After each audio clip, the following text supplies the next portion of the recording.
డబ్బు, అనారోగ్యం, ఉద్యోగం, వ్యాపారం, అప్పులతో బాధపడుతున్నారా? మీకోసమే లాంచ్ యువర్ ఫ్యూచర్ ప్రోగ్రామ్.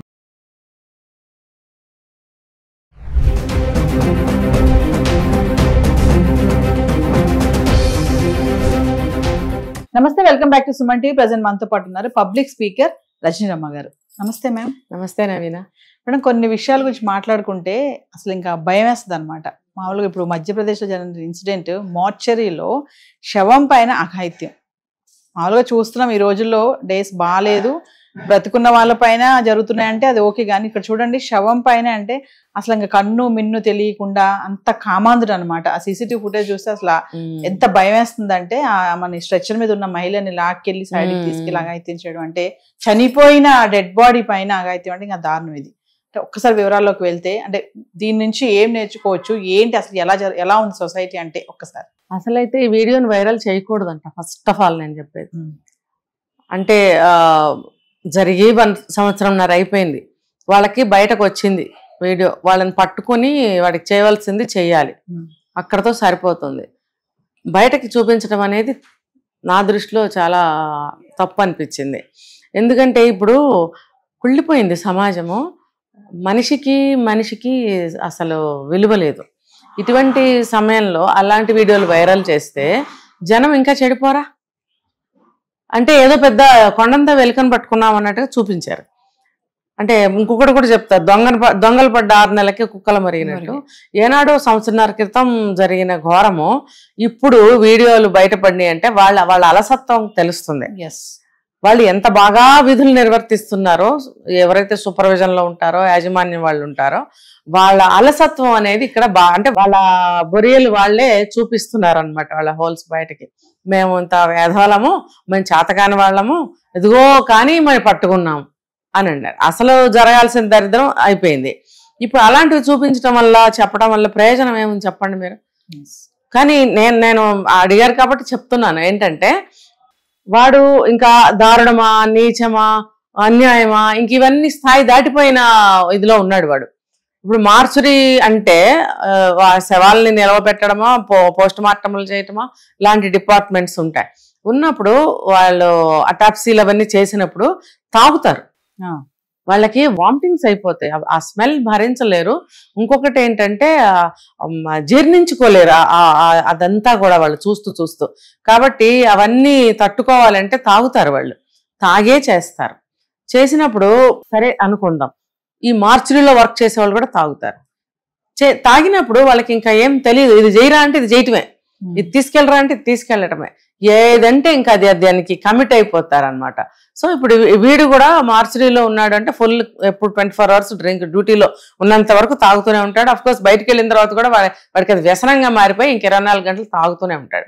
కానీ మంచిగా డ్యూటీలు చేసే వాళ్ళు కూడా ఉన్నారు. మన నల్గొండ గవర్నమెంట్ హాస్పిటల్లో 2 మార్చురీలో వర్క్ చేసేవాళ్ళు ఇంటర్వ్యూ ఇచ్చారు, చూసారా మీరు? ఎంత బాగా చక్కగా మాట్లాడారు వాళ్ళు. అంటే నీతిగా ధర్మంగా వాళ్ళు డ్యూటీస్ చేస్తున్నారు కాబట్టి ఇంటర్వ్యూ తీసుకున్నారు. అలాంటి మంచి వ్యక్తులు కూడా ఉన్నారు, ఇలాంటి ధూర్తులు కూడా ఉన్నారు. ఇలాంటి రాక్షసులు అని అనాలా, వీళ్ళని సైకోలు అనాలా, ఏమనాలా అర్థం కాదు. ఒక రకంగా వీళ్ళు ఉన్మాదులే. తాగిన ఇదిలో వాళ్ళని ఏం చేయమన్నా చేస్తారు, వాళ్ళు ఏం చేయాలనుకుంటే అది చేసేస్తారు. సో వాడికి బాగుందన్నమాట అవకాశం. ఏంటి ఇక్కడ స్త్రీ అంటే ఒక ఆడజీవి చాలు వాడికి, ప్రాణం ఉన్నా లేకపోతే అది మనిషా, జంతువా, లేకపోతే చనిపోయిందా, బ్రతికుందా, చిన్న పెద్ద, ముసలా ముతక అనవసరం, ఒక ఆడజీవి వాడికి అవసరం అంతే. సో అలవాటు పడ్డాడేమో, అసలు అదొక్కటే దొరికాడేమో, అదొక్కటే వాడు బయటపడ్డాడేమో, అసలు ఎప్పుడు చేస్తున్నాడా అలాంటి పనులు అనేది మనకు తెలీదు. అయితే వాడిని అరెస్ట్ చేశారు, ఏదో చేస్తారు, అది కాదు. వీడు ఏంటంటే ఒక ఉన్మాదులు కనుక సొసైటీ మీద పడితే వాడు విచక్షణారహితంగా ప్రవర్తిస్తాడు.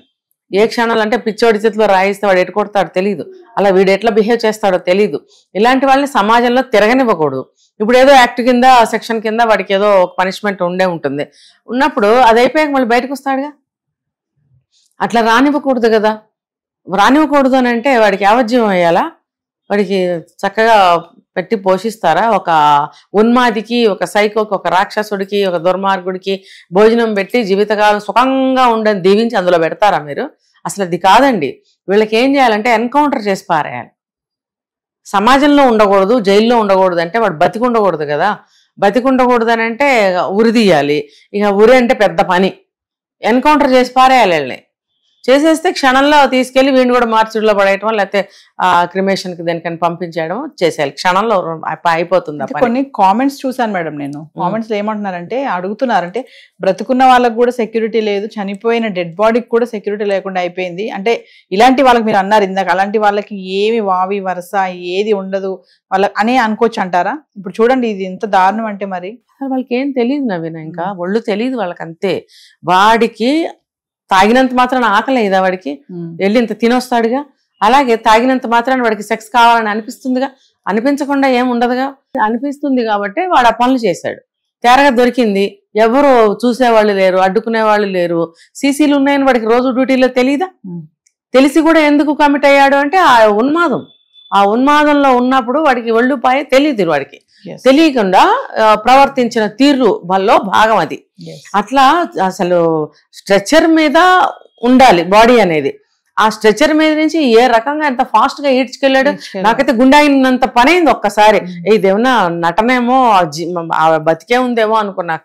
కానీ తర్వాత చూస్తే బాడీ అలా ఈడ్చుకెళ్తున్నాడంటే అవ్వ వాడమ్మ ఏం జన్మ ఎత్తాడు. మానవ జన్మేనా వాడు ఎత్తింది? మానవ జన్మ ఎత్తినందుకు పుట్టిన దగ్గర నుంచి గిట్టే వరకు ఈ మధ్య జీవితంలో ప్రతి దానికి కూడా ఎన్నో సంస్కారాలు, అసలు మనిషే సంస్కారంగా బిహేవ్ చేయాలి, చేస్తాడు అని చెప్తాం. జన్మతో కొన్ని సంస్కారాలు, పోయిన తర్వాత క్రియలు చేసేటప్పుడు అక్కడ కొన్ని సంస్కారాలు ఉంటాయి. ఇన్ని సంస్కారాలు మనిషికి ఉన్నప్పుడు వీడు చనిపోయిన వ్యక్తితో ఆ పనులు చేయడం ఏంటి శవంతో? అసలు వాడికి ఉచ్చం నీచం, ఒక సంస్కారం, ఒక మానవ జీవితం అంటే ఏంటో తెలుసా? తాగిన వాళ్ళకి కూడా కొన్ని తెలుస్తాయి నవీన గారు.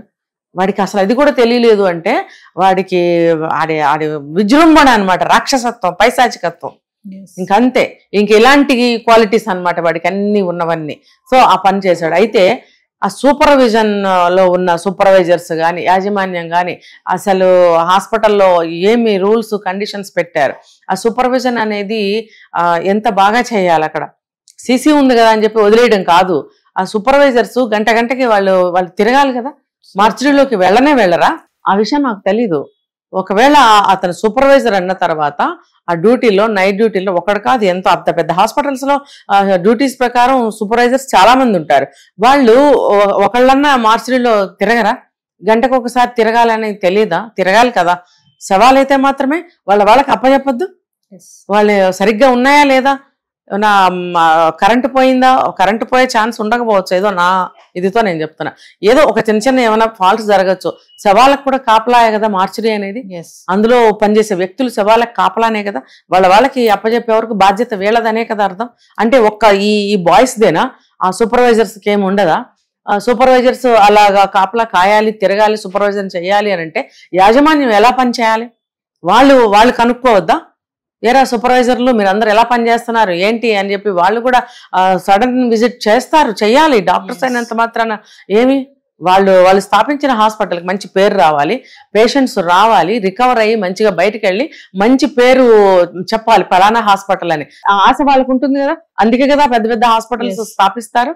ఇప్పుడు ఈ ప్రస్తుతం ఎన్నో హాస్పిటల్స్ చెడ్డైపోయినాయి. మొన్న 3 రోజుల క్రితం కూడా ఒక హాస్పిటల్ అయింది. ఈ రకంగా హాస్పిటల్స్ అనేది చెడ్డ పేరు వస్తుంటే పేషెంట్స్ అనేవాళ్ళు ఎలా వెళ్తారు? ఎక్కడికి వెళ్తారు?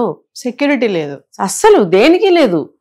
అసలు యాజమాన్యం వాళ్ళ బిజినెస్ల్లో వాళ్ళు ఉంటున్నారు. ఇది హాస్పిటల్ అనేది ఒక బిజినెస్ అయితే వైద్యం అనేది పక్క నుంచి వాళ్ళకి అనేకమైనటువంటి బిజినెస్లు మనం చూసామంటే మెడికల్ కాలేజెస్ కానీ, మెడికల్ హాస్పిటల్స్ కానీ పెద్ద పెద్ద దందాలు, బిజినెస్లు వాళ్ళు అందులో మునిగి ఉంటుంటే మార్చురీలో ఒక శవం గురించి ఏం పట్టించుకుంటారు? అంటే కింద గడ్డిపోచ వరకు మీ అండర్లోనే ఉంది అనే విషయం ఎందుకు మర్చిపోతున్నారు వాళ్ళు? వాళ్ళదే బాధ్యత కదా. అందులో ఒక చిన్న వస్తువు పోయినా, చిన్న గడ్డిపోచ వరకు కూడా ఏదైనా సరే వాళ్ళ అండర్లో ఉన్నప్పుడు వాళ్ళదే బాధ్యత. ఈ కింద పనిచేసే స్టాఫ్ మొత్తానికి రెస్పాన్సిబిలిటీ వాళ్ళు అయినప్పుడు ఎందుకు పట్టించుకోరు? ఇప్పుడు అక్కడ జరిగింది వైరల్ ఎందుకు చేశారు? చేస్తే ఇప్పుడు ఏమి ఎఫెక్ట్ పడనుంది ముందు? దానికి బాధ్యులు ఎవరు? ఇప్పుడు అది మన స్టేట్లో కాదు, వదిలేద్దాం. ఇప్పుడు ఇది వైరల్ అయ్యింది, ఇక మనం ఏం చేయలేం. అయినప్పుడు ఇక్కడ మన మన మన మిగతా రాష్ట్రాల గురించి మనం అనవసరం చెప్పుకోవడం, టైం వేస్ట్. మన తెలుగు రాష్ట్రాల్లో పెద్ద పెద్ద మల్టీ హాస్పిటల్స్ ఉన్నాయి. ఉన్నప్పుడు అక్కడ కూడా ఏమన్నా అన్యాయాలు జరుగుతున్నాయా అని చెప్పి ఆ హాస్పిటల్కి సంబంధించిన మేనేజ్మెంట్ వాళ్ళు ఒక కన్నేసి ఉంచడం అనేది నేను వాళ్ళకి హెచ్చరిస్తున్నా, అంటే ఒక సజెషన్ కూడా ఇస్తున్నాను అనుకోవచ్చు. ఎందుకంటే యాజ్ ఎ సిటిజన్ నేను కూడా హాస్పిటల్స్ కి వెళ్తూ ఉంటాం, అందరం వెళ్తాము, ఒక నమ్మి వెళ్తాము. ఒక డెడ్ బాడీ అవతల వాళ్ళ చేతికి వచ్చే వరకు కూడా సేఫ్ గా సెక్యూర్ వాళ్ళ చేతిలోనే మన వ్యక్తిని ఉంచేస్తాం వాళ్ళ దగ్గర. మరి కోవిడ్ వచ్చినప్పుడు ఎన్ని దారుణాలు జరిగాయి. ఇప్పుడు ఎన్నో లక్షలు కట్టారు శవం ఇచ్చే వరకు, అప్పటి వరకు ఇవ్వమన్నారంట. అంటే ఇలా దండుకోవడమేనా? సందు దొరికితే దండుకోవడమేనా? ఆ బాడీ అవతల వాళ్ళకి ఎంత ఇంపార్టెంట్ అనేది తెలుస్తుందా? ఆ ఇంటి పెద్ద అయి ఉండొచ్చు, ఆ ఇంటిని నిలబెట్టిన మూలస్తంభం లాంటి వ్యక్తి అయి ఉండొచ్చు, వాళ్ళకి ఎంతో ఒక దైవంతో కొలిచే వ్యక్తి అయి ఉండొచ్చు. చనిపోతే ఆ శవాన్ని కూడా అలాగే చూస్తారు. అలాంటప్పుడు మీ బాధ్యత కూడా అంతే చూపించాలి అక్కడ. కాబట్టి మన తెలుగు రాష్ట్రాల్లో హాస్పిటల్స్ వాళ్ళందరూ కూడా మీ హాస్పిటల్స్ లో ఏమైనా జరుగుతుందా అని ఒకసారి చెక్ చేసుకోండి. మొత్తం కూడా యాజమాన్యం అనేది సరిగ్గా ఉందా లేదా అది కూడా చెక్ చేసుకోమని నేను చెప్తాను. Thank you ma'am.